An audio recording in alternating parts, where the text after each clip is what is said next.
തൃശൂരിൽ മൂന്നിടങ്ങളിൽ ATM കവർച്ച. Shoranur road, Kolazhy, Mapranam എന്നിവിടങ്ങളിലാണ് കവർച്ചയുണ്ടായത്. കാറിലെത്തിയ സംഘം ഗ്യാസ് കട്ടർ ഉപയോഗിച്ച ATMലെ പണം കവരുകയായിരുന്നു. വിവരങ്ങളുമായി സുനിൽ അരിമാനൂർ ചേരുന്നുണ്ട്. സുനിൽ, എപ്പോഴായിരുന്നു സംഭവം? ഈ കവർച്ചയെക്കുറിച്ചുള്ള കൂടുതൽ വിവരങ്ങൾ ലഭ്യമായിട്ടുണ്ടോ? ഇന്ന് പുലർച്ചെയാണ് സംഭവം നടന്നതായി പോലീസ് പറയുന്നത്.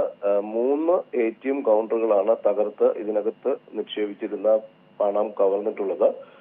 തൃശൂർ ഷൊർണൂർ റോഡിലുള്ള ഒരു ATMും അതുപോലെ കോലഴിയിലുള്ള ATMും മാപ്രാണത്ത് പ്രവർത്തിക്കുന്ന ATMുമാണ് കവർന്നിരിക്കുന്നത്.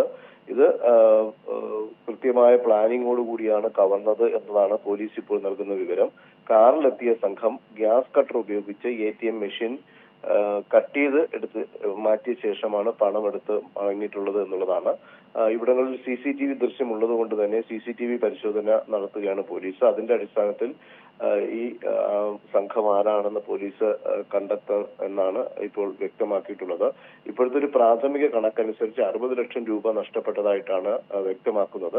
ഇനി ബാങ്കിന്റെ അധികൃതർ വന്ന് പരിശോധന നടത്തിയാൽ മാത്രമേ കൂടുതൽ തുക നഷ്ടപ്പെട്ടിട്ടുണ്ടോ എന്നുള്ളത് സംബന്ധിച്ചുള്ള വിശദാംശങ്ങൾ ലഭ്യമാവുകയുള്ളൂ.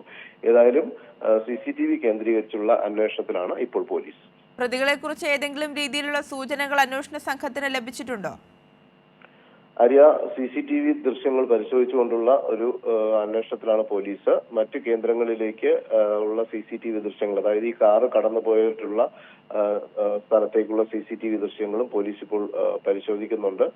കാരണം ഇത് കൃത്യമായ ഒരു പ്ലാനിങ്ങോട് കൂടി നടത്തിയിട്ടുള്ള ഒരു കവർച്ചയാണ് എന്നുള്ളൊരു നിഗമനത്തിലാണ് പോലീസ്. അതുകൊണ്ട് തന്നെ എത്രയും വേഗം പോലീസ് ഈ സംഘത്തെ കണ്ടെത്തുമെന്നാണ് വ്യക്തമാക്കുന്നത്.